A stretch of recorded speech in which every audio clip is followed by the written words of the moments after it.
Welcome back to my channel life of Ramya. And இன்றைக்கி இந்த வீடியோவில் அவல் வச்சு குழந்தைங்களுக்கான 2 வெயிட் கெய்னிங் ரெசிபி தான் பார்க்க போகிறோம். அதுக்கு முன்னாடி அவல் பற்றி தெரிஞ்சுக்கலாம்.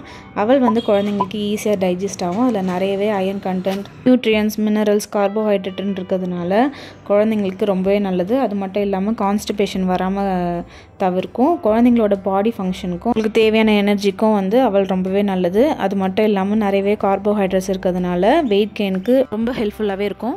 7 months மேலே உள்ள குழந்தைங்களுக்கு நீங்கள் அவல் வந்து ஸ்டார்ட் பண்ணலாம். 6 monthsலேருந்தே ஸ்டார்ட் பண்ணாதீங்க. பேசிக்காக நம்மளோட ரைஸு, ஃப்ரூட்ஸு, வெஜிடபிள்ஸ் எல்லாம் கொடுத்து பழகிட்ட பிறகு நீங்கள் இதை வந்து ஸ்டார்ட் பண்ணலாம்.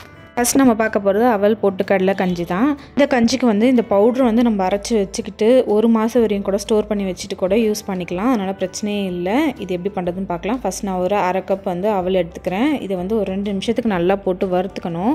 தீய விட்டக்கூடாது, லோ ஃப்ளேமில் வச்சு வறுத்துக்கணும். குழந்தைங்களுக்கு நல்லா வறுத்து தான் கொடுக்கணும். ஏன்னா சில டைம் சரியாக வறுக்கலைன்னா, சரியாக பாயில் ஆகலைன்னா வந்து வயிறு வலி வரக்கூட சான்ஸ் இருக்குது. ஸோ நல்லா ஸ்லோ ஃப்ளேமில் வச்சு வறுத்து எடுத்துக்கோங்க. இதை வந்து இப்போ வறுபட்டுருச்சு, நான் எடுத்து தனியாக வச்சுக்கிறேன். நல்லா உடையிற மாதிரி வரும். ஸோ அதுதான் வந்து கன்சிஸ்டன்சி. இப்போ அதே கடாயிலேயே ஒரு 1/4 கப் வந்து உடச்சக்கடலை வந்து நான் சேர்த்துக்கிறேன். இதை வந்து ஒரு 30 seconds வறுத்தாலே போதும், சீக்கிரமே வறுப்பாட்டுரும். இப்போ ரெண்டுத்தையுமே வந்து நல்லா ஆற வச்சுட்டு நான் அரைச்சி எடுத்துக்க போகிறேன். இப்போ நெக்ஸ்ட் இதை எப்படி கஞ்சி பண்ணுறதுன்னு பார்க்கலாம். இந்த மாதிரி ஃபைன் பவுடராக வந்து நான் அரைச்சி எடுத்துக்கிட்டேன். இப்போ கஞ்சி பண்ணுறதுக்கு இதுலேருந்து ஒரு 2 டீஸ்பூன் வந்து பவுடர் எடுத்து நான் ஆட் பண்ணிக்கிட்டு 1/4 கப் தண்ணி வந்து நான் சேர்த்துக்கிட்டேன். அதாவது ஒரு டம்ளர் தண்ணி வந்து சேர்த்துக்கிட்டு நல்லா மிக்ஸ் பண்ணிவிட்டு பாயில் பண்ண ஆரம்பிச்சிட்டேன். 1 நிமிஷத்துலேயே பார்த்திங்கன்னா நல்லா கட்டியாகிடும்.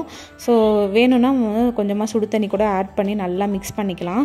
இல்லைனா வந்து நம்ம இது செஞ்சு முடிச்சிட்ட பிறகு ரொம்ப கட்டியாக இருக்குன்னு நீங்கள் நினச்சிங்கன்னா நம்ம ஃபார்முலா மில்க் வந்து குழந்தைங்களுக்கு கொடுக்குற மாதிரி இருந்தால் அதை கூட நம்ம ஆட் பண்ணிக்கலாம். ஸோ வந்து இந்த பார்த்திங்கன்னா ஒரு 30 secondsலேயே எனக்கு வந்து நல்லா கட்டியாகிடுச்சு. இப்போ நான் கொஞ்சம் தண்ணி சேர்த்துக்கிறேன். 1 monthல் கொடுக்குறது இருந்தால் இது ரெண்டுமே போதும். இன்னும் கொஞ்சம் நீங்கள் 8 months அப்படி கொடுக்குறீங்கன்னா கொஞ்சம் நட்ஸ் எல்லாமும் கூட சேர்த்து வறுத்து அரைச்சி பண்ணிக்கிட்டிங்கன்னா கொஞ்சம் டேஸ்ட் வந்து கொடுக்கும். இப்போ வந்து டேஸ்ட் இருக்காதனால நான் என்ன பண்ணிக்கிறேன், ஆஃப் பண்ணிட்ட பிறகு ஒரு 1/2 பனானாவை வந்து மேஷ் பண்ணி நான் சேர்த்துக்கிறேன். இது வந்து கண்டிப்பாக ஆப்ஷனல் தான். இப்போ உங்கள் குழந்தையும் வந்து இதுவே மட்டும் சாப்பிட்டாங்கன்னா நீங்கள் இதே கொடுத்துருங்க. இல்லை பனானா ஆட் பண்ணி தரணுன்னா நீங்கள் அது கூட கொடுத்துக்கலாம். இது ஆப்ஷனல் தான்.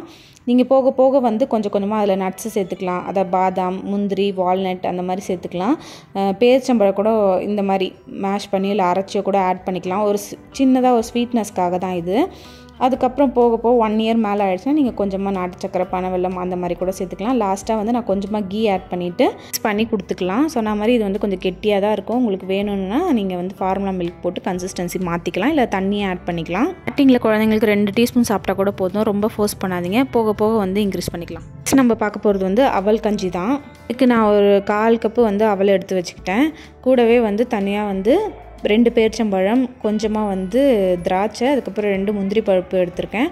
இன்னும் கொஞ்சம் போக போக வந்து நீங்கள் வந்து பாதாம், வால்நட் எல்லாமே ஆட் பண்ணிக்கலாம். இப்போதைக்கு நான் இந்த ஸ்டேஜுக்கு நான் இது மட்டும் தான் எடுத்திருக்கேன். இது எல்லாத்தையும் வந்து 2 முறை வந்து நல்லா வாஷ் பண்ணி ஒரு 10லேருந்து ஒரு 20 நிமிஷம் வரையும் கூட நல்லா ஊற வச்சிடலாம். நல்லா ஊறின பிறகு பார்த்திங்கன்னா வந்து அந்த பேரிச்சம்பழத்தில் இருக்க கொட்டையெல்லாம் எடுத்துகிட்டு இப்போ நான் எல்லாத்தையும் ஒன்றா சேர்த்து ஜாரில் போட்டு அரைச்சிக்க போகிறேன். நல்லா ஃபைனாக அரைச்சி எடுத்துக்கணும். இப்போ கடாயில் வந்து கொஞ்சமாக கீ போட்டு அரைச்சி வச்ச பேஸ்ட் இருக்குது பார்த்திங்களா, அந்த அவல், பேரிச்சம்பழம் எல்லாம் சேர்ந்த பேஸ்ட்டு வந்து நான் இப்போ ஆட் பண்ணிக்கிறேன். கொஞ்சமாக தண்ணியும் வந்து சேர்த்துக்கிறேன். ஏன்னா இது ஆட் பண்ணதுமே பார்த்திங்கன்னா உடனே கட்டி ஆகிடும். ஸோ அதனால் தண்ணியை சேர்த்து நல்லா மிக்ஸ் பண்ணிக்கணும். இதுக்கு வந்து நம்ம அடிஷ்னலாக எதுவும் ஸ்வீட்னஸ் சேர்க்கவே தேவையில்லை. ஏன்னா திராட்சை, பேரிச்சம்பழத்தில் இருக்க ஸ்வீட்னஸே போதும். போக போக வந்து இதில் கொஞ்சம் பாதாம், வால்நட், அதுக்கப்புறம் நாட்டு சக்கரை அந்த மாதிரி கூட நீங்கள் எதனாலும் சேர்த்துக்கலாம். ஸ்டார்டிங்கில் கொடுக்கும்போது இதுவே நமக்கு போதும். இந்த 1 minute பார்த்திங்கன்னா நல்லாவே கட்டி ஆகிடும். நான் இந்த கன்சிஸ்டன்சிலே வந்து இறக்கிக்கிறேன். ஆற வச்சா இன்னும் கட்டி ஆகும். ஃபஸ்ட்டு நீங்கள் வந்து குழந்தைக்கு அவல் இன்ட்ரடியூஸ் பண்ணுறீங்கன்னா ஃபஸ்ட்டு 1 வாய் 2 வாய் சாப்பிட்டாங்கனாலே போதும். போக போக வந்து நீங்கள் வந்து இன்க்ரீஸ் பண்ணிக்கோங்க. உடனே வந்து எல்லாத்தையுமே கொடுத்து ஃபோர்ஸ் பண்ணாதீங்க. 2 ரெசிபியும் ட்ரை பண்ணி பார்த்துட்டு எப்படி இருக்குன்னு சொல்லுங்கள். Thank you all.